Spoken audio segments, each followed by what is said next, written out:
وملائكته يصلون على النبي يا أيها الذين آمنوا صلوا عليه وسلموا تسليما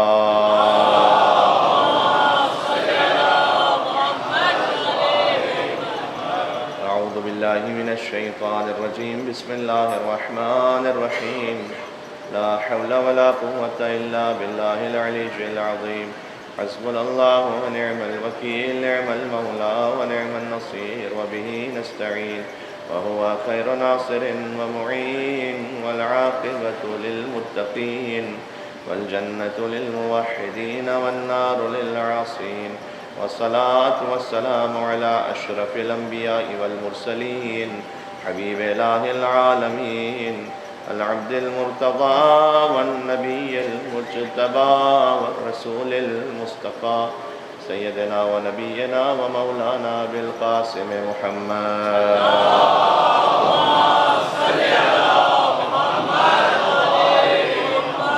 وأهل بيته الطيبين الطاهرين المعصومين المظلومين المنتجبين المنتخبين الميامين سيما بقية الله في الأرضين الذين أذهب الله عنهم الرجس وطهرهم تطهيرا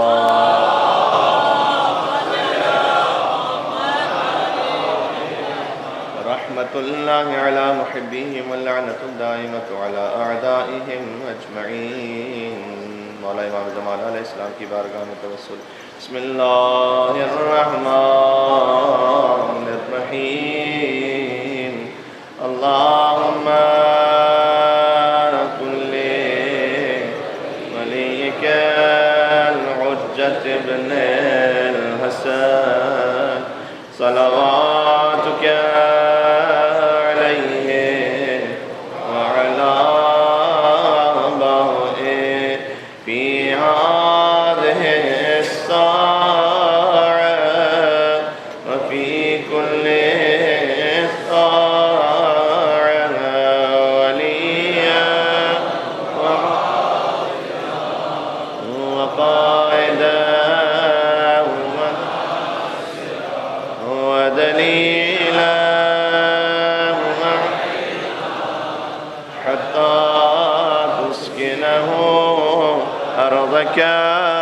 توعا وتمتعه فيها طويلا صلوات بر محمد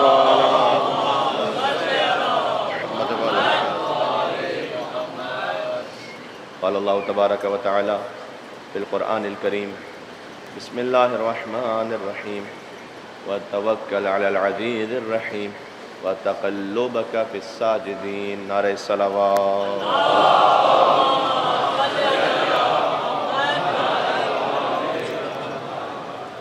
حضور مکرم کی ذات گرامی کو ہدیہ عقیدت پیش کرتے ہوئے بلندتر نعرہ صلوات اللہم صلی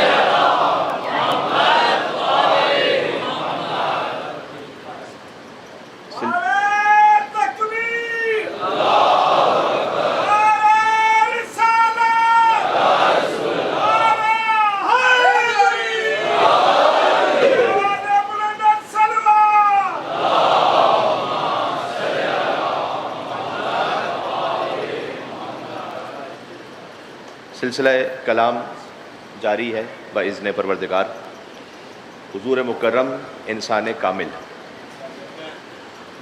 اور انسان کامل ہونے کی حیثیت میں ان کا خاندان بھی اللہ سبحانہ و تعالیٰ نے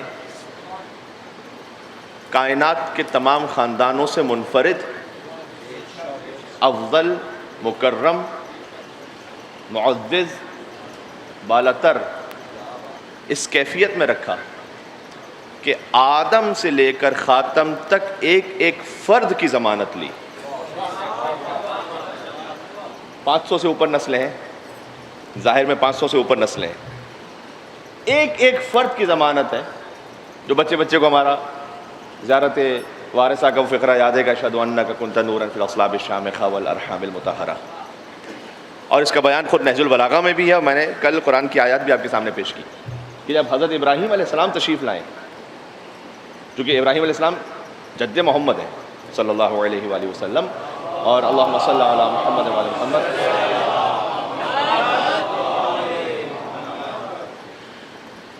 تو انہوں نے جب دعا مانگی ہے تو یہی دعا مانگی کہ ربنا وجعلنا مسلمین لک، پروردگار تو ہم دونوں کو، ابراہیم اور اسماعیل کو، تیرے سامنے تسلیم خم ہونے والا بنا دے، وَمِن ذُرِّيَّتِنَا أُمَّةً مُسْلِمَةً لَكَ، اور جو ہماری ذریت ہے، جو جنریشن ہے، اس میں بھی تیرے سامنے تسلیم ہونے والے رہیں، مسلسل رہیں۔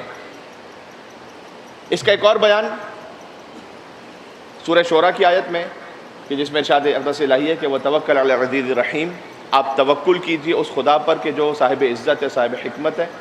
وَتَقَلُّبَكَ فِي السَّاجِدِينَ، بہت توجہ چاہتا ہوں، وَتَقَلُّبَكَ فِي السَّاجِدِينَ، میں تفسیر کے اعتبار سے ترجمہ کر رہا ہوں کہ اس لیے کہ ہم نے آپ کے نور کو مسلسل سجدہ کرنے والوں کے درمیان ایک کے بعد ایک منتقل کیا۔ خود امام معصوم کا فرمان ہے کہ من نبی، من صلب نبی الی نبی، ایک نبی سے دوسرے نبی، پھر ایک نبی سے دوسرے نبی، مستقل یہ سلسلہ جاری رہا۔ یہ آپ کا افتخار ہے کہ آپ حضور کے آباء و اجداد کے لیے اس مقام و عظمت کے قائل ہیں۔ یہ میں بات کیوں چھیڑ رہا ہوں پتہ آپ کے سامنے؟ اس کی بہت ساری مصلحتیں، اس لیے کہ امت مسلمہ یہ سمجھے کہ جب ہم ذکر کرتے ہیں حضور مکرم کا یا مولا علی کا، امام حسن علیہ السلام کا، امام حسین علیہ السلام کا، اور ان سب کا مرکز ہے حضرت سیدہ کونین، جب ہم ان ہستیوں کا ذکر کرتے ہیں تو ہم کسی رینڈم خاندان کی بات نہیں کر رہے،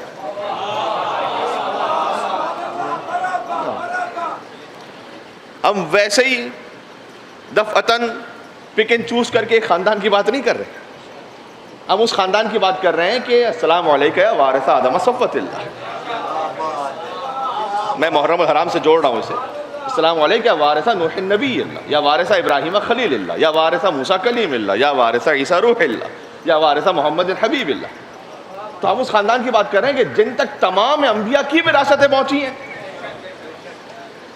ایک نتیجہ دینے لگا ہوں، حضور مکرم کے آباء و اجداد پر نعوذ باللہ کفر کا، نعوذ باللہ من ذالک، اعلان کر کے ایک راہ ہموار کر دی گئی کہ بعد میں نائب رسول بھی کوئی ایسا بن جائے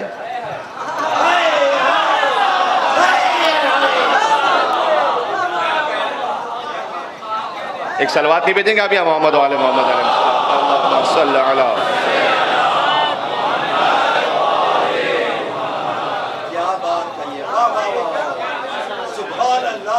اگر سلسلہ یہ ہے کہ انوار سے انوار میں ہی منتقل ہو رہا ہے تو پھر نائب بھی کوئی نور ہونا چاہیے، پھر کوئی نائب بھی ایسا ہونا چاہیے کہ جسے دیکھ کر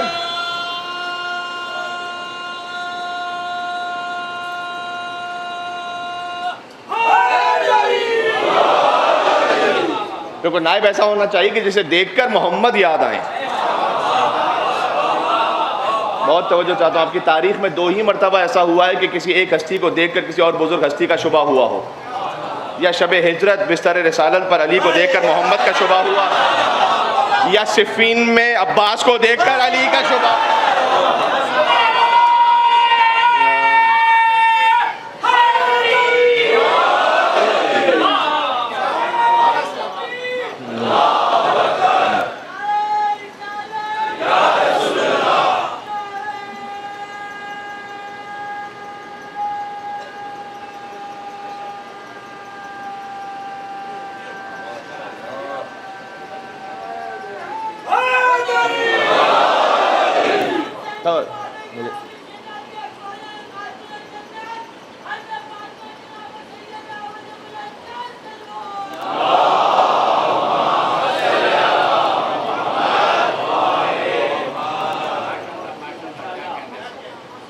تو یہ ہوگا کیسے؟ یہ ہوگا کیسے کہ وہ انوار کیسا سلسلہ ہو اسلاب شامخہ سرہام مطہرہ میں کہ کوئی علی ہو تو محمد نظر آئے، اور کوئی عباس ہو تو علی نظر آئے۔ ویسے ہی تو ہر ایک کوئی محمد نظر نہیں آ سکتا، ویسے ہی تو ہر ایک کوئی سوئے تو ہر فہم سے بالا ہے حق کا ولی ہے، اور سوئے تو محمد ہے جاگے تو علی ہے،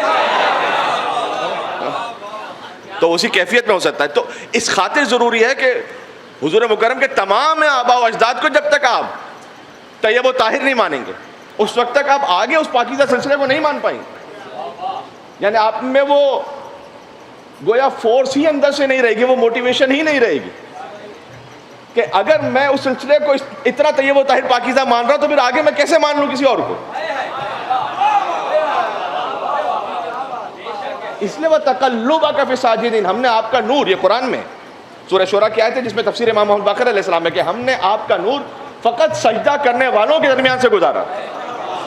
تو محمد کا نائب بھی وہ ہو سکتا ہے کہ جس کا سر کبھی بتوں کے آگے نہ جھکا ہو، فقط اللہ کے آگے جھکا.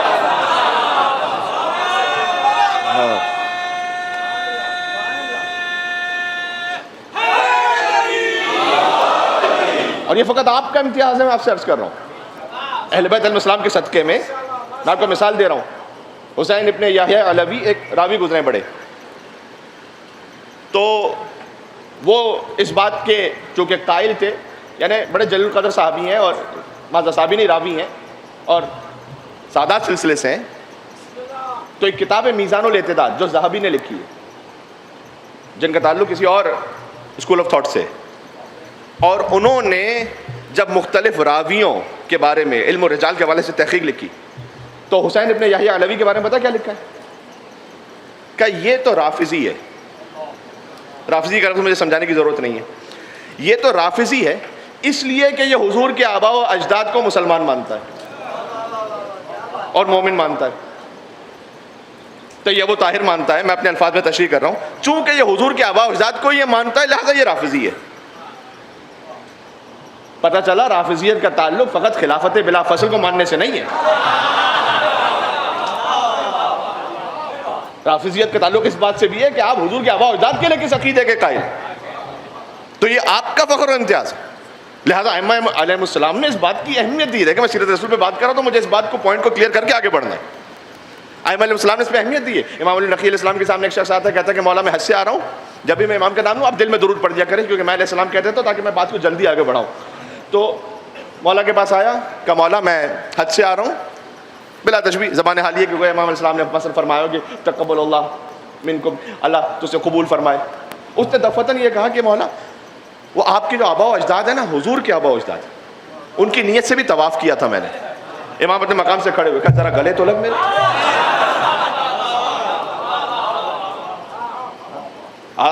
ذرا گلے تو لگ. لہذا پھر خود روایات میں اس طرح کا بیان آیا کہ جو حضور کے آباء و اجداد کی نیت سے طواف کرے وہاں پر اللہ اس کے رزق میں اضافہ کر دیتا ہے. اور ظاہر ہے کہ اس وقت تو مثلا فرض کیجیے کہ عام حالات میں حج تو ایک خاص ہی مہینے میں ہوتا ہے، لیکن عمرہ پر بھی جانا فرض کے لیے کسی کے لیے ممکن نہ ہو تو کم سے کم وہ اتنا کر سکتا ہے. میں آپ سے اطمینان کے ساتھ کہہ رہا ہوں، مجرب ہے کہ آپ حضور کے آباء و اجداد کے مثلا حضرت عبداللہ حضور کے والد، ان کو ہدیہ کرتے ہوئے سلوات کی تصویر نکالیں آپ. جب بیٹے پر سلوات بیچ کر باپ کو ہدیہ کریں گے، بھائی مل کے سلوات بے دو، نام ہے حضور مکرم ہدیہ کرتے ہوئے ابا حضور کے والد. اللہم صلی اللہ علیہ.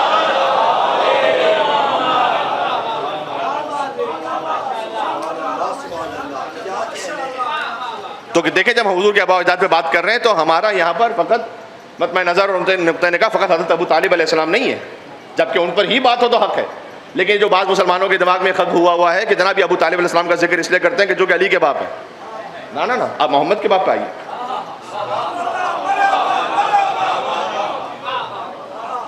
حضور مکرم کے بابا پہ بات کی تھی.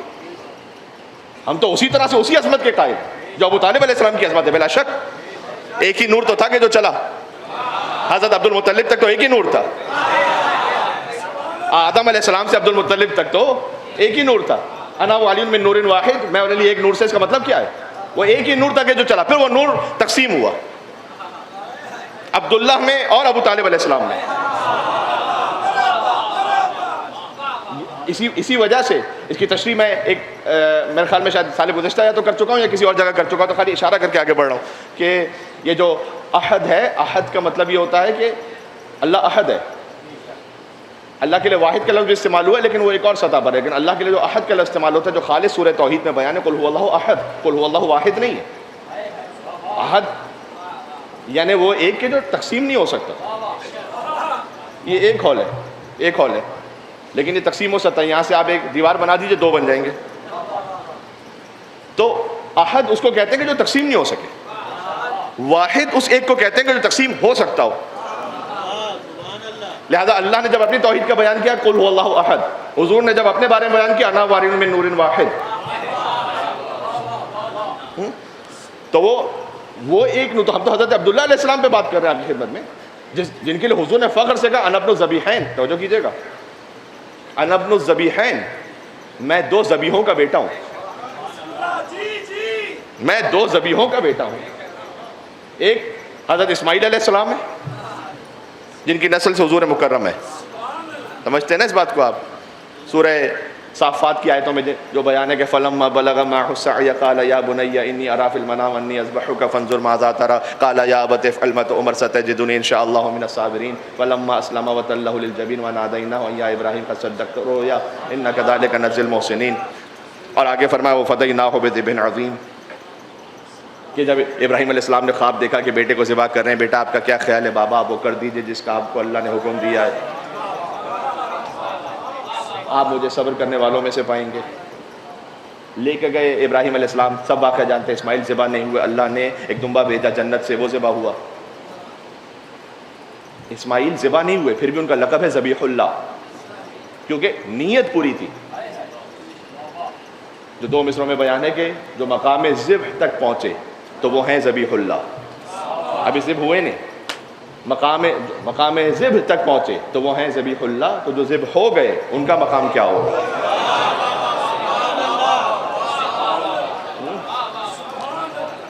تو ذبیح اللہ ہیں اسماعیل علیہ السلام، ایک ہے ذبیح اسماعیل علیہ السلام، وفدیناہ بذبح عظیم، اللہ تعالیٰ نے فدیہ قرار دیا، اس لیے کہ اگر اسماعیل اس وقت ظاہری طور پر ذبح ہو جائیں تو ان کی نسل سے مصطفیٰ نے آنا، حضور مکرم، تو ظاہری طور پر وہ نسل منقطع ہو جائے، نہیں تو ابراہیم اسماعیل علیہ السلام نے رہنا ہے تاکہ حضور مکرم اسی نسل سے آئے، پھر اسی نسل سے آگے اب عبداللہ حسین علیہ السلام آئے۔ تو ایک ہے ذبیح اسماعیل، انا ابن ذبیحین، میں دو ذبیحوں کا بیٹا ہوں۔ دوسرے ذبیح کون ہے؟ حضرت عبداللہ، وہ لوگ تو جانتے ہوں گے، لیکن اب چونکہ یہ باتیں ممبروں سے بیان ہونا تھوڑا کم ہو گئی تو میں شاید جوانوں کو یا بچوں کو بتاؤں کہ حضرت عبداللہ کیسے ذبیح ہیں۔ کہ حضرت عبد المطلب، جن کے لیے کل میں بیان کر رہا تھا کہ کتنی سنتیں جو ان کی تھیں وہ اللہ نے شریعت اسلامی میں جاری رکھی، جن میں سے ایک یہ بھی تھا کہ فقط بنی ہاشم کا خاندان وہ تھا کہ جو برہنہ طواف نہیں کرتا تھا، باقی لوگ کرتے۔ حضرت عبد المطلب نے یہ فرض کیا تھا سب پر، لیکن بہرحال پھر بعد میں کچھ واقعات اور حالات ایسے ہوئے کہ بنی ہاشم تو اس پر عمل کرتا تھا، باقی نہیں عمل کرتے تھے، تو اللہ سبحانہ وتعالیٰ کی جانب سے فرض ہوا کہ برہنہ جب سورہ براءت آئی ہے اور حضور مکرم نے کسی کو دیا کہ سورہ براءت کو پہنچاؤ، پھر ان کسی سے لیا اور ایک اپنے کو دیا، پھر وہ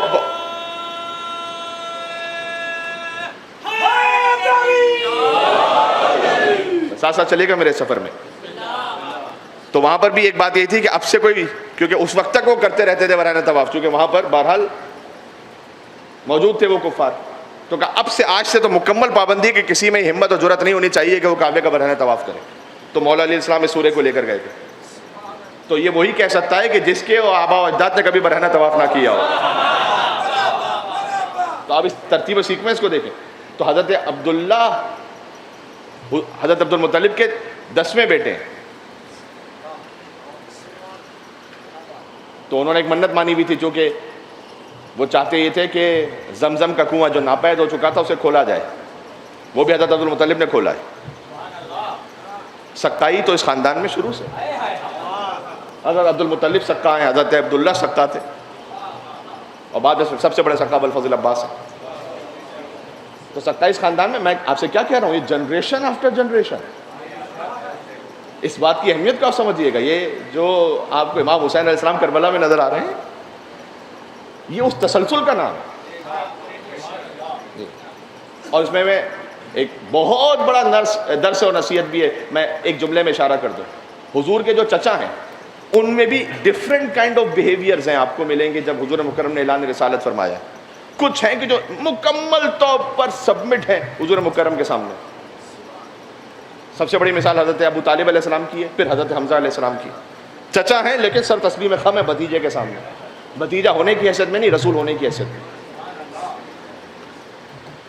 کچھ ہیں کہ جو بالکل صراحت کے ساتھ مخالف ہیں، تبت یدا ابی لہب وتب، ابو لہب حضور کا چچا ہے، لیکن ابو لہب اور اس کی بیوی دونوں کے لیے قرآن نے سورہ لہب نازل ہوا. لیکن کچھ چچا وہ ہیں کہ جو اس وقت نہ مکمل طور پر حمایت میں ہے نہ مکمل طور پر ساتھ میں. جب میں ایک نام آپ بہرحال محترم و مکرم ہے، لیکن حضرت عباس کا آپ کہہ سکتے ہیں جو حضور کے چچا ہیں. تو ان کے آپ کو بہرحال اس طرح سے 100% کمپلیٹ والی حمایت بھی نہیں ملے گی جو ابو طالب علیہ السلام کی طرف سے، لیکن ویسے مخالفت بھی نہیں ملے گی جو ابو لہب کی طرف سے. لیکن دیکھیں ایک بات اس میں سیکھنے کی ہے، جب آپ کے سامنے حق کلیئر آشکار ہے نا، اور آپ درمیان میں چلنا چاہیں، یہ میں ان کی بات نہیں کر رہا، وہ میرے قد سے بڑی بات ہے کہ میں ان پہ کوئی تبصرہ کر سکوں، میں اپنے آپ کی سیکھنے کے لیے بات کر رہا ہوں اور آپ کے لیے. تو اس کا نتیجہ یہ نکل سکتا ہے کہ پھر حضرت عباس ہی کی نسل سے بعد میں وہ بنو عباس آئے. کبھی ایک عمل جو آپ کر رہے ہوتے ہیں، آپ کہہ رہے ہوتے ہیں کہ مجھے تو کوئی فرق نہیں پڑ رہا، میں ان بٹوین چل رہا ہوں،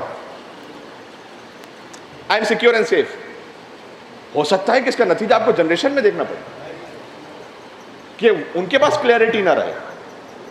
تو اگر کہیں پر آپ کسی واضح حق کو دیکھتے ہیں تو آپ اس میں نیوٹرل نہیں رہ سکتے.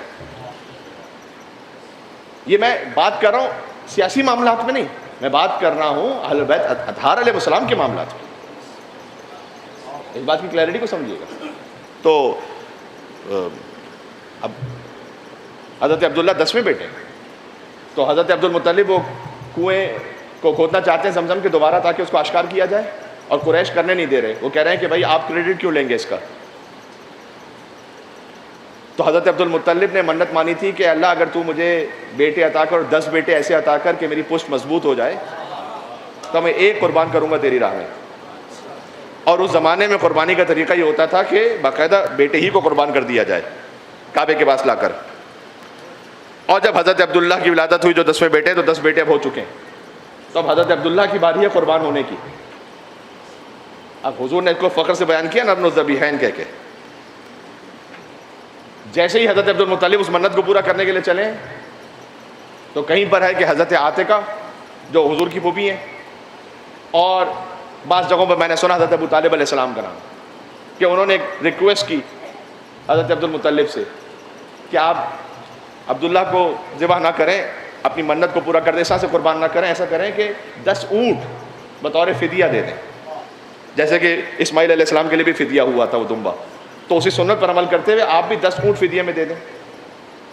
اور انہوں نے اس بات کو قبول کیا اور قرعہ ڈالا گیا. آج بھی بہت سارے شریعت کے احکام قرعے ہی سے طے ہوتے ہیں، یہ بھی میں آپ سے عرض کر دوں، اس کی بھی ایک اپنی اہمیت ہے.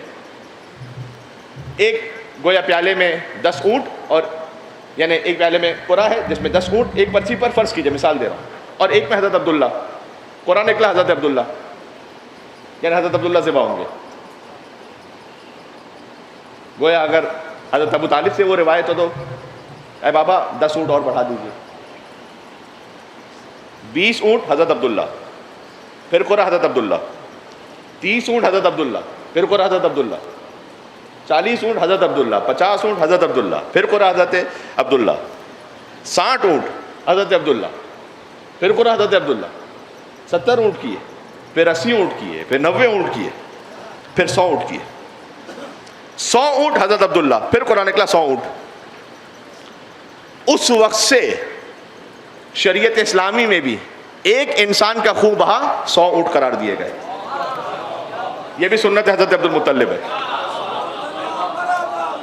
تو بات سمجھ رہے ہیں؟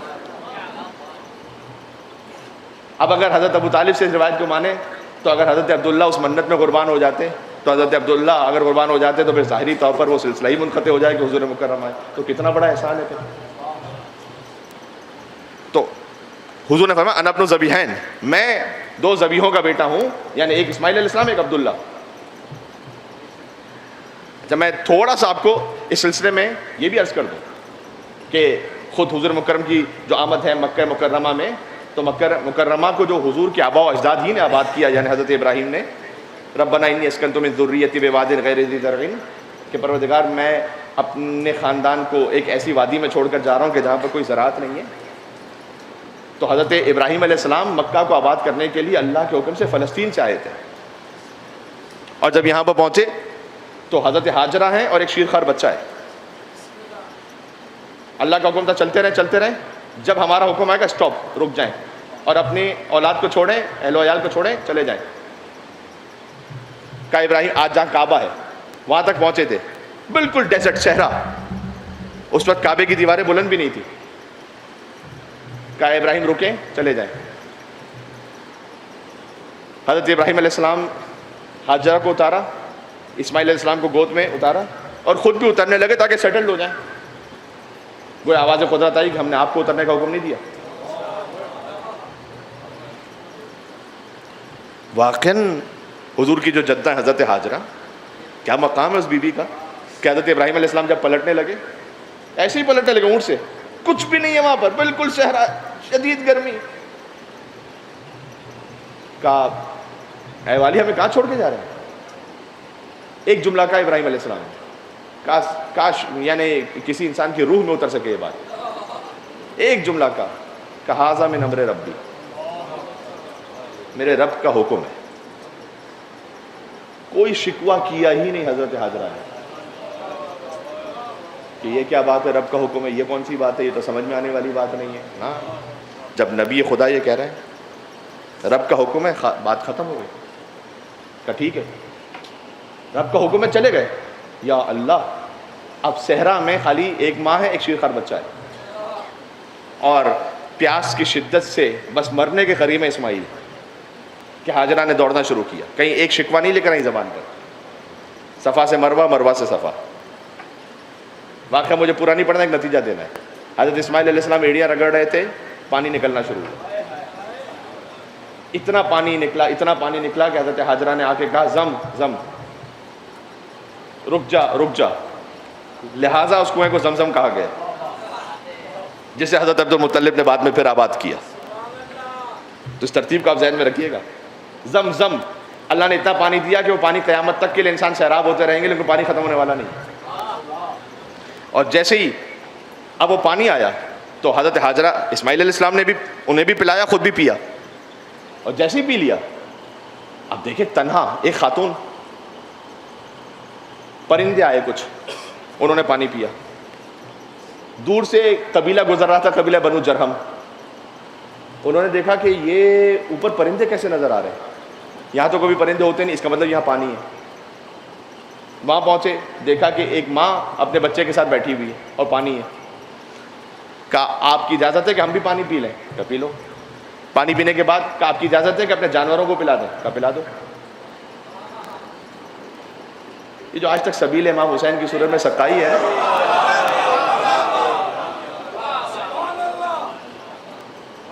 دیکھیں سبیل خالی پیاسے کی پیاس ختم کرنے کا نام نہیں ہے.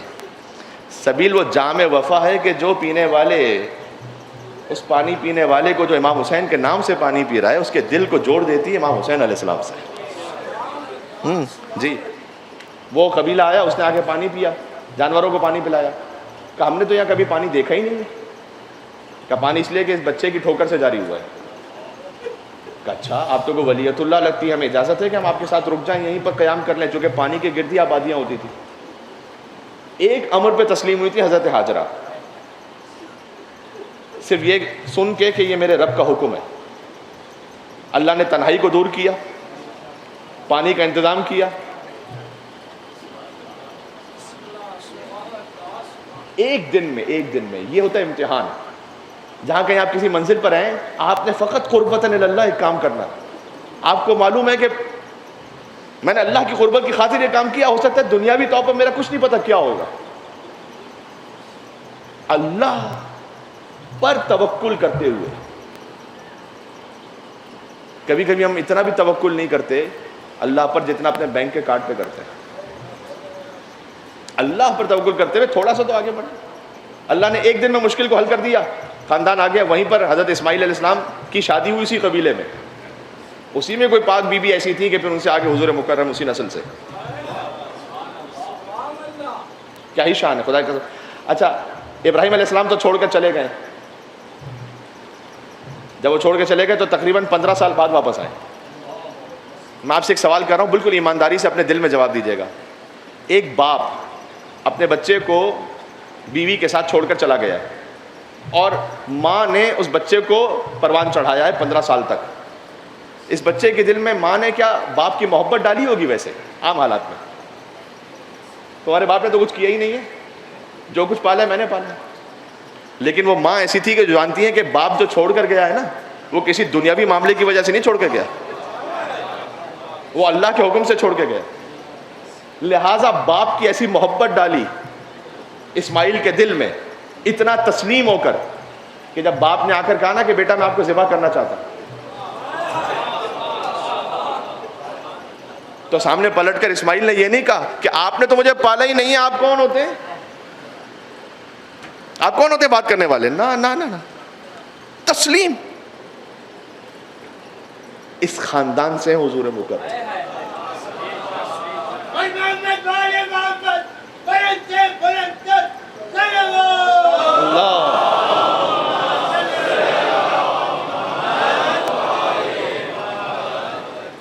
بس اس تسلسل سے میں تھوڑا سا آگے بڑھ رہا ہوں، آپ تشریف فرمائیں. اور بہرحال مجھے ایک ریکویسٹ یہ بھی کی گئی کہ تھوڑا سا میں آہستہ بولوں اسپیڈ میں. میں یہ چاہتا تھا کہ زیادہ سے زیادہ باتیں آ جائیں اور میں اس رفتار سے بولنے کی کوشش کر رہا ہوں. تو اگر میری تھوڑی سی رفتار سلو ہو اور اس وجہ سے آپ کو تھوڑا سا محسوس ہو کہ مولانا تھوڑا سا اور بولیے گا، تو میں اور بھی کچھ مومنین کا کہ جو تھوڑا سلو سن کر سمجھ سکتے ہیں، میں ان کے لیے بھی تھوڑا سا رفتار کو سلو کر کے بات کر رہا ہوں. تو اس خاندان سے حضور مکرم. اور پھر جب حضور کی آمد ہوئی، میں نے کہا یکم عام الفیل، 30 سال بعد اللہ نے اپنے ہی گھر میں ایک حضور جیسے کو بھیجا.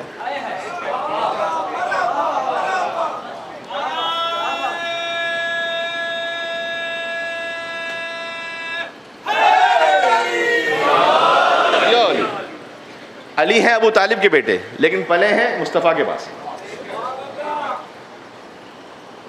عمران نے تھا احمد مختار کو پالا، سرکار نے پھر حیدر کرار کو پالا. یہ ایک سیکوینس ہے. یہ طریقہ یہ ہے کہ کرار نے حسنین سے شاہکار کو پالا اور ہر دور کے سردار نے سردار کو پالا.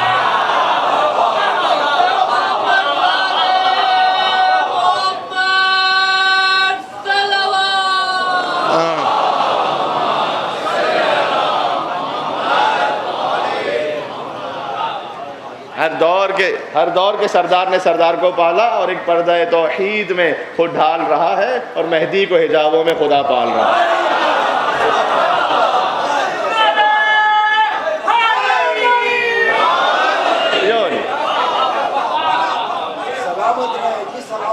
کیا ہی لطافت ہے کہ حضرت ابراہیم سے بات شروع ہو رہے تھے، مہدی عجل اللہ تعالیٰ فرجہ شریف تک یہ سلسلہ پہنچے اور بات ہو. سبحان اللہ.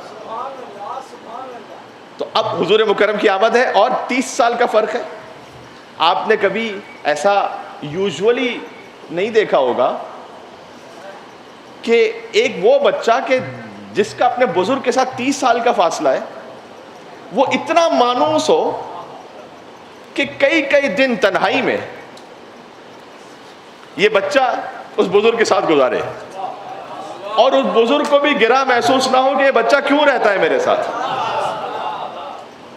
میں آپ کو اپنے بچے کی مثال دوں. آپ کوئی بڑا امپورٹنٹ کام کر رہے ہوں، اپنا آفس ورک ہے، بچہ آگے آپ کا اپنا بچہ، آپ کہیں گے بھائی اس کو لے کے جاؤ بھی میں مصروف ہوں. جب آپ کسی بہت امپورٹنٹ مشن پر ہوتے ہیں نا، تو آپ کہتے ہیں کہ بھائی ذرا بچوں کو ہٹا دیجیے گا، میں اپنے ذرا فوکس کروں.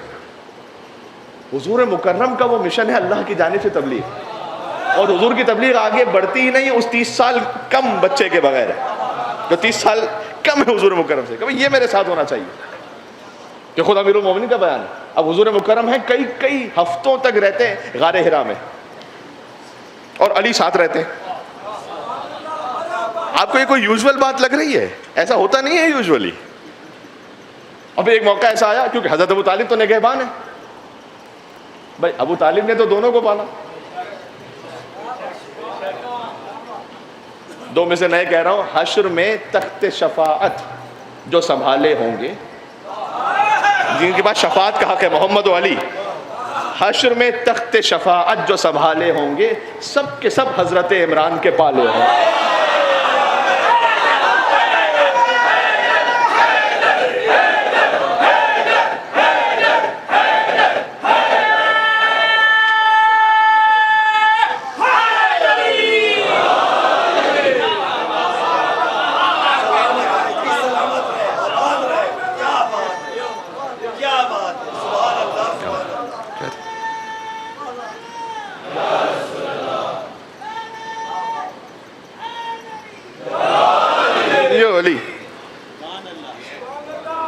اب ایک چھوٹا بچہ حضور کے ساتھ غار حرا میں ہے اور ہمیشہ ساتھ ہوتا ہے. ایک موقع اللہ کا کرنا یہ ہوا کیونکہ حضرت ابو طالب کے نگاہ میں ہوتے تھے کہ کہاں ہے مصطفیٰ کو نقصان نہ پہنچائے. ایک مرتبہ کرنا یہ ہے کہ حضور ملتے نہیں, تو کیا کہا حضرت ابو طالب علیہ السلام جب ڈھونڈا اور نہ ملے تو کہا کہ اپنے کچھ بنو ہاشم کے جوانوں سے کہا کہ یہ جتنے بھی سردار قریش ہیں نا ان کے پہلو میں جا کے بیٹھ جاؤ, میں ڈھونڈنے جا رہا ہوں محمد کو, اگر نہیں ملے نا میں آؤں اور نہ ہو میرے ساتھ محمد تو میرا انتظار نہیں کرنا, ایسے خوف دینا ان کے سینوں میں. دیکھو اب میں جملہ یہ کہنا چاہتا ہوں کہ گمے تو علی بھی تھے لیکن ڈھونڈنے نکلے تھے محمد کو. ہاں صلی اللہ علیہ وآلہ وسلم. ایک صلوات بھیجے گا جب بھی حضور کرنا, اللہ صلی اللہ علیہ.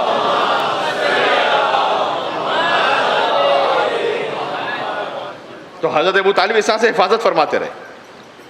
اب پھر ایک موقع ایسا آیا کہ جب وہی نازل ہوئی 40 سال.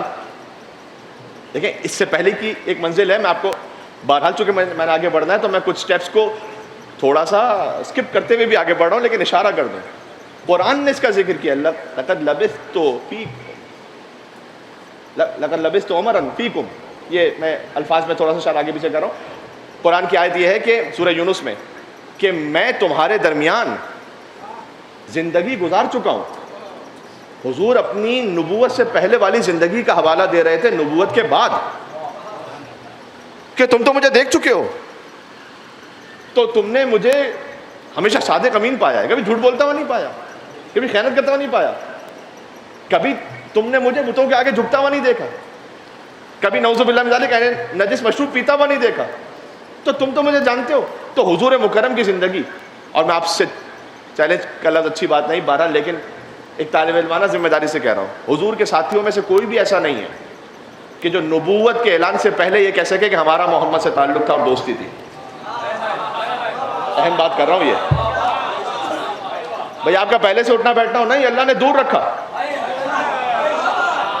تاکہ کسی کے ساتھ رہتے ہوئے یہ نہ شبہ آئے کہ آپ تو ان کے ساتھ رہتے تھے کہ جو بتوں کو سجدہ کرتے تھے.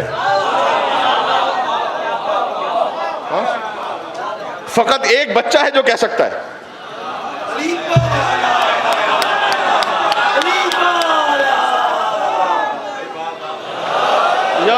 ایک بچہ ہے جو ایسا کوئی ساتھی حضور کا یہ نہیں کہہ سکتا نبوت کے اعلان سے پہلے کہ ہم بھی مصطفیٰ کے ساتھ اٹھتے بیٹھتے تھے, ہم بھی ان کے ساتھ آتے جاتے تھے, جب وہ حرا میں ہوتے تھے تو ہم بھی چلے جاتے تھے, جب وہ کھانا کھاتے تھے تو ہم بھی ساتھ بیٹھے ہوتے تھے. کوئی یہ نہیں کہہ سکتا. فقط ایک بچہ ہے جس نے یہ اعلان کیا, اور نہج البلاغہ میں جملہ موجود ہے کہ کنت اتبعہ اتباع الفصیل اثر ام. نبوت کے اعلان سے پہلے بھی میں محمد کی پیچھے ایسے چلا کرتا تھا جیسے بکری کا بچہ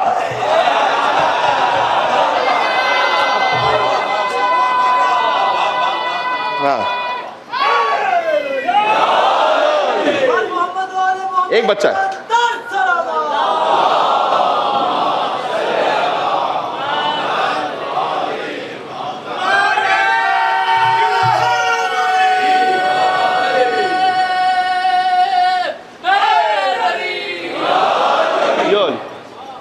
میں آج کی حد تک بات کو اختتام تک آہستہ سے سمیٹ رہا ہوں. ایک بچہ جو یہ کہہ سکتا ہے کہ میں ساتھ ہوتا تھا, اور انہوں نے فرمایا کنت فی حرا, میں اس وقت حرا میں ساتھ میں تھا کہ جب وحی نازل ہوئی. اور حضور مکرم کا بیان ہے کہ یا علی انک تسمع ما اسمع و ترى ما ارى. اے علی تم وہی سنتے ہو کہ جو میں سنتا ہوں. وہ جو قلب مصطفیٰ میں طاقت ہے نا قرآن کو وصول کرنے کی, قرآن نازل ہوا ہے محمد پر صلی اللہ علیہ وسلم سے کوئی شک نہیں ہے, خاتم النبیین ہے, اس میں کوئی شک نہیں ہے. بھئی ہمیں تو ختم نبوت کانفرنس کرنے کی ضرورت ہی نہیں پڑتی، کیونکہ ہمارے کلمے میں علی ولی اللہ موجود ہے.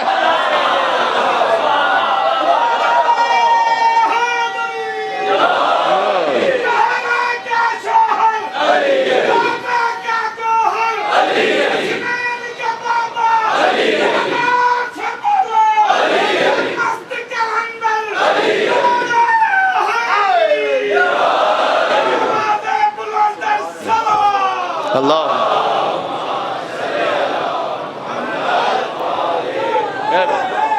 یو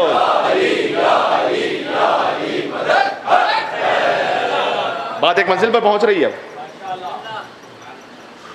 ایک بچہ وہ حضور کے ساتھ ہے کہ یا علی انکا تسمع ما اسمع وترى ما ارى، تم وہ سنتے ہو جو میں سنتا ہوں، تم وہ دیکھتے ہو جو میں دیکھتا ہوں.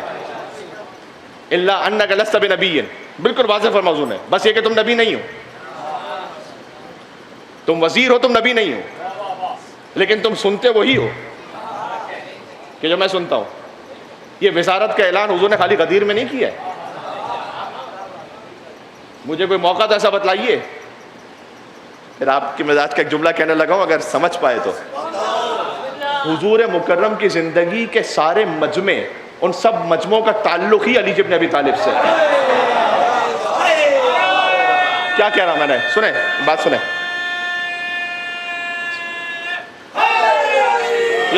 سنیے، حضور نے علی کے علاوہ کسی اور بات کے لیے مجمع جمع کیا ہی نہیں ہے. یعنی نماز جب نازل ہوئی ہے تو مجھے بتلائیے کہ حضور نے مجمع جمع کر کے پہنچائی ہو. جو ملتا گیا حضور اس کو نماز پہنچاتے گئے، پھر منتقل ہوتی گئی سینہ بسینہ. کوئی عبادت وہ حضور نے مجمع جمع کر کے نہیں پہنچائی. فقط مجموعوں کا تعلق میں نے کہا، چاہے چھوٹا مجمع ہو دعوت ذو العشیرہ کا، یا بڑا مجمع ہو اس غدیر کا کہ جہاں آگے جانے والوں کو پیچھے بلایا، پیچھے رہ جانے والوں کو آگے بلایا، اور ایک نقطے پر جمع کیا، ایک مرکز پہ جمع کیا. سارے مجموعوں کا تعلق بھی علی سے، اور تاریخ اسلام کے سارے سناٹے توڑے بھی علی بن ابی طالب نے. جب بھی حضور مکرم سوال کرتے تھے خود دعوت ذو العشیرہ میں، ایکم یواصرنی، کون ہے کہ جو میرا مددگار ہو؟ وہی اٹھا کے جو خندق میں اٹھا تھا. ایکم یسقینی الماء، بدر پہ کون ہے کہ جو میرے لیے پانی لے کر آئے دشمن کے کنویں سے؟ انا یا رسول اللہ. ایکم یبیت علی فراشی، کون ہے کہ جو میرے بستر پر سوئے گا؟ انا یا رسول اللہ. من لہذا الکلب، کون ہے کہ جو اس عین نجس جانور کے سامنے جائے؟ انا یا رسول اللہ. تو ایک بچہ وہ حضور کے ساتھ ساتھ ہے. اس لیے دیکھیں ہم یہ کہہ رہے ہیں کہ یہ ہم نے ویسے ہی نہیں، ہم نے مجھے جذبات ہے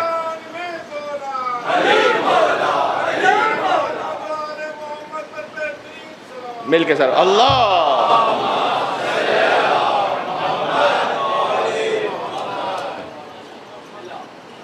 وہی نازل ہوئی، اور پھر خود علی کے باپ کے گھر ہی میں پہلی دعوت ہوئی.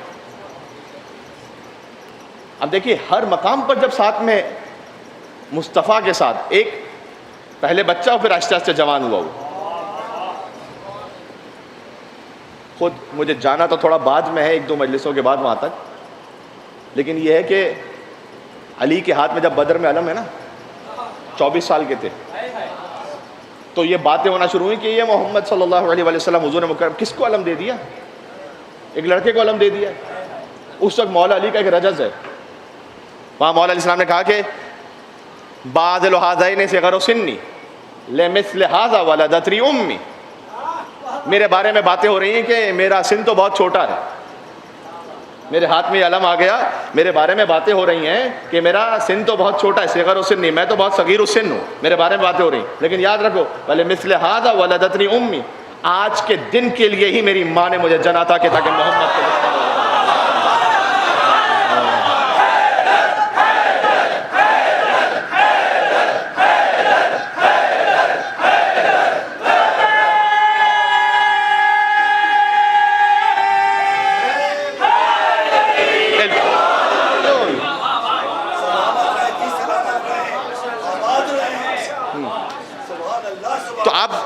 سیرت حضور مکرم کو میں پھر وہ بچہ کہہ رہا ہوں اس لیے کہ ابھی ہم اس مرحلے میں اس معصوم علی بن ابی طالب سے جدا کر کے دیکھ ہی نہیں سکتے آپ، دیکھ ہی نہیں سکتے آپ. ہاں تو آج بات یہاں تک پہنچی کہ حضور مکرم پر وحی نازل ہوئی، امیر المومنین علیہ السلام ساتھ میں تھے. وہی نازل ہوئی اقرا بسم ربک الذی خلق، خلق الانسان من علق، اقرا وربک الاکرم الذی علم بالقلم، علم الانسان ما لم یعلم. یہ 5 آیتیں نازل ہوئی آپ جانتے ہیں. بڑے مفاہیم ہے اس میں. خود اقرا پڑھو، کیا پڑھو نہیں ہے، بس پڑھو. یہاں پر علماء نے بڑی مباحث کی ہیں. یہ جو ینگسٹرز ہیں ہمارے وہ پوچھتے ہیں کہ مولانا صاحب ہمیں کس فیلڈ میں جانا چاہیے. آج کل اے آئی، بہرحال علماء کی بھی تاکید رہی کہ بچوں کو وہ سیکھنا اس لیے ضروری ہے کہ ہماری فیوچر جنریشنز دین اور دنیا کے اعتبار سے سیو ہو سکیں. تو آپ کس فیلڈ میں جائیے، آپ کو جہاں جس فیلڈ میں آپ کے لیے آپ کا دل جڑتا ہے اور آپ سمجھتے ہیں کہ آپ اپنی کیپیبلٹیز کو انہینس کر سکتے ہیں وہاں جائیے. ایک کام کیجیے. تو قرآن نے کہا اقرا پڑھو، یہ نہیں کہا کیا پڑھو، پڑھو. ایک شرط ہے بسم ربک الذی خلق، جو پڑھو رب کے نام سے پڑھو. ڈاکٹر بنو رب کے نام سے ڈاکٹر بنو، لائر بنو رب کے نام سے لائر بنو. بزنس مین آپ بننا چاہتے ہیں، آپ آئی ٹی اسپیشلسٹ بننا چاہتے ہیں، آپ کسی بھی فیلڈ میں جانا چاہتے ہیں، اگر رب کے نام سے ہے یعنی آپ کو رب کی رضا کا خیال ہے اور رب کی مخلوق کی خدمت کا خیال ہے، تو آپ کا کسی بھی فیلڈ میں جانا آپ کو صراط مستقیم پر اللہ سبحانہ و تعالیٰ کی بارگاہ میں آگے بڑھائے گا. جی تو ضروری نہیں کہ کسی کے سر پر امامہ ہو تبھی وہ دین کی خدمت کرے گا نا. اقرا پڑھو، رب کے نام سے پڑھو. اور پھر اس میں ایک تشریح علماء نے یہ بھی کی ہے کہ کیوں خود آخری جو آیت ہے کہ جس پر پڑھ کے سجدہ واجب ہو جائے گا، لہٰذا میں عربی نہیں پڑھا، سجدہ کرو رب سے قریب ہو جاؤ. سورہ الحق کی آخری آیت کہ رب کے نام سے پڑھو. تعلیم کا آغاز ہو رب کے نام سے، تعلیم کا اختتام ہو رب کی بارگاہ میں سجدے پر. تکبر میں نہ آ جاؤ. جب تھوڑا سا پڑھ لیا تو ماں باپ کے سامنے بلند آواز سے بات نہ کرو کہ آپ کو کیا پتہ ہے. کچھ لوگ تھوڑا سا پڑھ لینے کے بعد یہ سمجھنے لگتے ہیں کہ ہمارے ماں باپ نے کیا ہمارے لیے، ان کو کیا پتا دنیا کا. اس باپ نے اگر محنت نہ کی ہوتی نا تو آپ اس لائق نہ ہوتے کہ کس طریقے سے وہ آپ کو پرائمری میں لے کر گیا اور سیکنڈری میں لے کر گیا. اور مراحل کو بھول نہیں چاہیے کہ سجدہ کرو رب سے قریب ہو، تواضع ہونا چاہیے. سبحان اللہ. یہ وہ پہلی وحی تھی کہ جو نازل ہوئی. تو عزیزوں بات اختتام پر آ گئی. اس خانوادے نے گویا، اب میں اس جملے کی تشریح انشاءاللہ کل کروں گا، پیغام پہنچ رہا تھا لا الہ الا اللہ محمد رسول اللہ کا، دشمنی بڑھ رہی تھی علی ولی اللہ سے.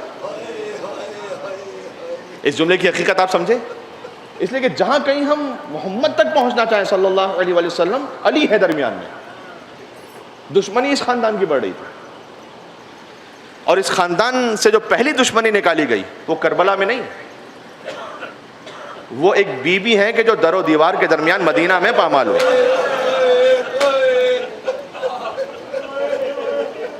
سیدوں کا مجمع ہے، بہت سے سادات کرام تشریف فرمائے.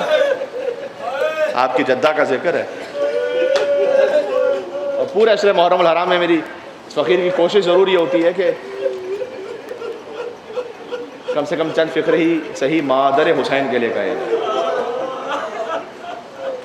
اس لیے کہ بزرگ علماء نے لکھا ہے کہ قتل الحسین بالمدینہ، حسین کربلا میں بعد میں مارے گئے، حسین کو تو پہلے مدینہ میں قتل کیا گیا. اس لیے کہ اگر مدینہ میں فاطمہ کے در پر آگ نہ لگائی جاتی تو کسی کی جرأت نہ ہوتی کہ کربلا میں حسین کے خیموں کو جلا سکتا. اگر مدینہ میں آپ کے قلب زخمی ہوں گے، لیکن میں جملہ کہنے پر مجبور ہوں، میں کیا کہوں، اگر میں نہ کہوں گا تو مصائب کیسے پہنچیں گے. اگر مدینہ میں ایک معصوم محسن کی شہادت نہ ہوئی ہوتی تو کسی میں جرأت نہ ہوتی کہ کربلا میں حسین کے علی اصغر کو تیر مار سکتا. اگر مدینہ میں علی کی گردن میں رسی نہ باندھی جاتی تو کسی کی مجال نہ ہوتی کہ کربلا میں عابد بیمار کے ہاتھوں میں ہتھکڑیاں اور پیروں میں بیڑیاں پہنا.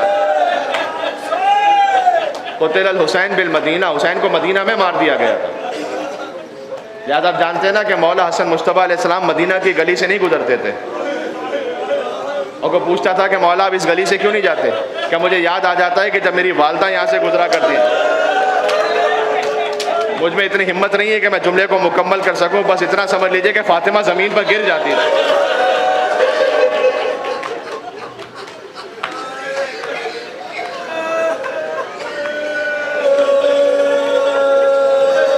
اور نوبت یہاں تک آ گئی وہ علی کے جو لمحہ بلمحہ رسول اللہ کے ساتھ ہوں، نوبت یہاں پر آ گئی کہ جب علی نے گھر پہ اپنے دق الباب کیا، خود سیدہ نے آ کر دروازہ کھولا۔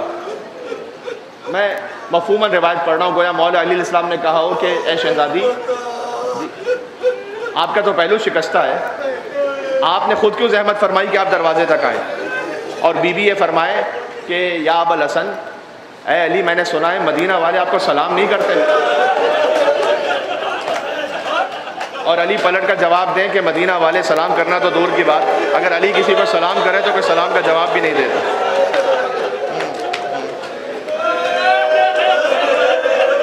تو بچوں یاد رکھنا، کربلا کا آغاز یہاں سے ہے۔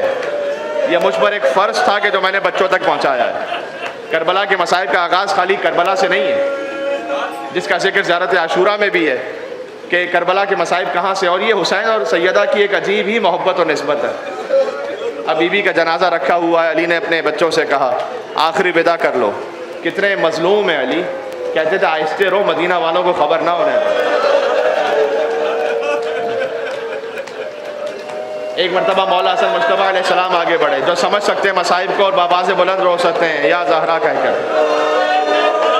روزانہ حسین کے مصائب سن رہے ہو اور سیدہ کو پرسہ دے رہے ہو۔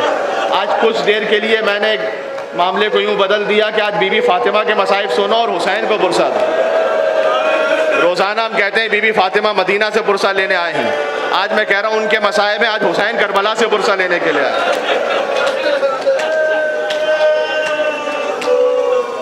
بی بی ام کلثوم بھی آگے بڑھی، بی بی زینب سلام اللہ علیہ بھی آگے بڑھی، لیکن ایک بچہ ہے فاطمہ کا سلام اللہ علیہ۔ حسین قدموں سے لپٹے ہوئے تھے، کہا بابا جب تک میری ماں مجھے خود نہیں بلائیں گے۔ بس ایک منزل آئی کہ بندے کفن ٹوٹے، سیدہ کے ہاتھ باہر آئے۔ حسین کہتے تھے واہ غربتا، پروردگار آج تیرا حسین غریب ہو گیا۔ سیدہ سے ضبط نہ ہو سکا، کہا اے میرے لال، ماں کے سامنے غربت کا ذکر نہ کر۔ میں ہاتھوں کو جوڑ کے کہوں گا کہ اے بی بی، آج علی بھی تھے، آج حسن بھی تھے، آپ کی حسین کی زبان سے غربت کا ذکر نہ سنا گیا۔ کل کربلا میں راوی کہتا ہے کہ حسین نے ایک طرف اکبر کے لاشے کو رکھا، ایک طرف قاسم کے لاشے کو رکھا، درمیان میں میرا مولا لیٹ گیا، ایک ہاتھ اکبر کے لاشے پر، ایک ہاتھ قاسم کے لاشے پر رکھ کر کہتے تھے واہ غربتا، پروردگار آج تیرا حسین غریب ہو گئے۔ جزاک اللہ، اسی طرح سے گریہ جاری رہنا چاہیے۔ ملائکہ نازل ہوا آسمان سے، کہا اے علی، حسین کو ماں سے جدا کر دو، ملائکہ میں کوہرام بپائے۔ میں کہوں گا بہت پیار سے جدا کیا ہوگا، بڑے احترام سے جدا کیا ہوگا، ارے سکینہ کی طرح تماچے تو نہیں مارے۔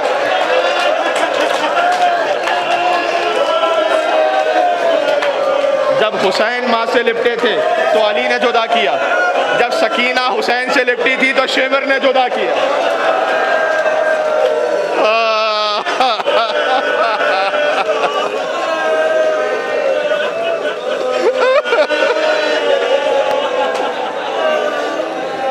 بس عزیزوں، اس بی بی کا ذکر ہوا ہے کہ جن کے احترام میں رسول بھی کھڑے ہوتے ہوں۔ تو میں بس ایک جملہ کہہ رہا ہوں، مصائب کو آہستہ سے اختتام تک لے جا رہا ہوں۔ حور کو کس نے بچایا؟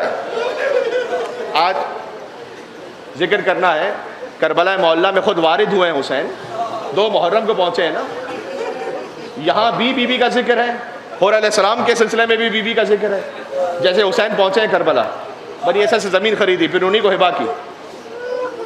کتنا احترام ہے آپ کے امام حسین کی نگاہ میں۔ امام حسین نے کہا دیکھو، میری ایک شرط یہ ہے کہ جب بھی میرا کوئی زائر میری زیارت کے لیے آئے نا، تو اسے بھوکا نہیں رہنے دینا، اسے پیاسا نہیں رہنے دینا۔ وہ حسین جو خود 3 دن کا بھوکا پیاسا رہا، آج 40 پر جو حسین کے نام پر سبیل لگتی ہے کربلا، یہ حسین کی ایک وصیت کا صدقہ ہے۔ کوئی میرا زائر پیاسا نہ رہنے دے، کوئی کہیں میرا ظاہر بھوکا نہ رہنے پائے. لیکن جب امام حسین نے وہاں قیام کا ارادہ کیا، میں نے بزرگ علماء سے سنا ہے اس بات کو کہ بی بی زینب سلام اللہ علیہا نے فرمایا تھا کہ بھیا یہ کہاں آپ نے قیام کا ارادہ کر لیا؟ دیکھیں کہ جیسے ہی ہم یہاں رکے ہیں کسی بی بی کے رونے کی آواز میرے کانوں میں آ رہی ہے. حسین نے کہا یہ کسی اور کی نہیں، ہماری ماں فاطمہ الزہرا کی آواز. حسین کے ساتھ ساتھ چلی مدینہ منورہ سے بی بی فاطمہ. بس ابھی تفصیل تو نہیں پڑھ سکتا لیکن اتنا کہوں گا حسین سے بابی فاطمہ کی گود میں جب وہ منزل آ گئی کہ حسین میں خنجر چل رہا تھا، ملائکہ دیکھ رہے تھے، انبیاء دیکھ رہے تھے، اپنے مقام سے کھڑے ہو گئے کہ پروردگار یہ منظر ہم سے نہ دیکھا جائے. آدم چلے گئے، نوح چلے گئے، ابراہیم چلے گئے، حد یہ ہے کہ محمد مصطفیٰ اٹھے کہ پروردگار میری گود کا بالا حسین میرے سامنے مارا تھا، مجھ سے نہ دیکھا جائے گا. ایک خنجر اور چلا، علی مرتضیٰ اٹھے، پروردگار میرا حسین ذبح ہو رہا ہے. جب سب جا چکے حسین کی آواز آئی اماں، سب حسین کو چھوڑ کر جا رہے ہیں. اماں آپ حسین کو چھوڑ کر نہ جائیں.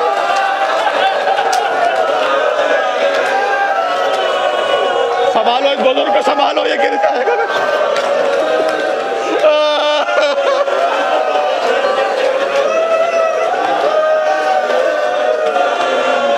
آخری وصیت پڑھ لو. حسین نے بنی اسد والوں کو بلایا کہ دیکھو، مردوں کو بلا کر کہا میں محمد کا نواسا ہوں، جب یزیدی فوج چلی جائے ہمارے لاشوں کو دفنا دینا، ماتم کرنا یا حسین کہہ کر. عورتوں کو بلایا کہ دیکھو میں فاطمہ کا بیٹا ہوں، فرات کے کنارے پانی بھرنے آنا، ہمارے لاشوں کو دفنانا. چھوٹے چھوٹے بچوں کو پھر بلایا کہ دیکھو میں سکینہ کا باپ ہوں، میں علی اصغر کا باپ ہوں. تمہارے ماں باپ اگر ڈر جائیں ہمارے لاشوں کو دفن نہ کریں تو فرات کے کنارے کھیل کے کھیلتے ہو، ایک ایک مٹھی خاک اٹھا کر ہمارے لاشوں پہ ڈال دو.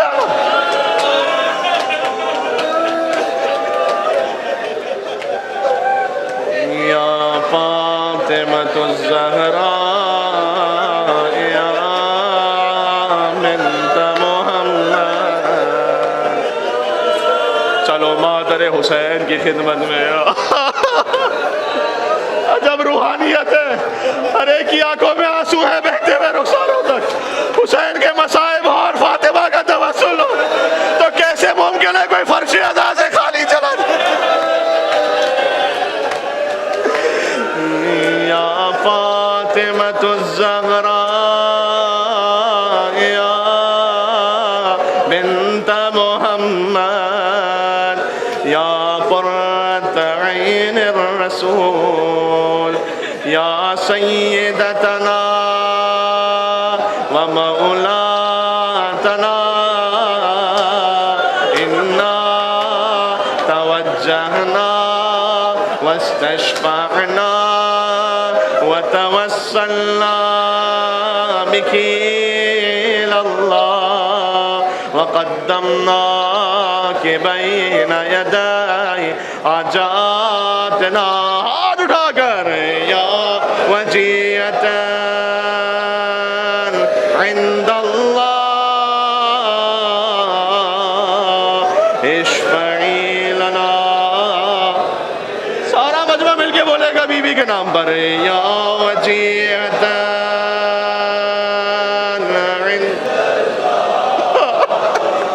اشفعی لنا. جنت البقیع کی تعمیر کے لیے ایک اور بار یا وجیۃ عند اللہ اشفعی لنا عند اللہ.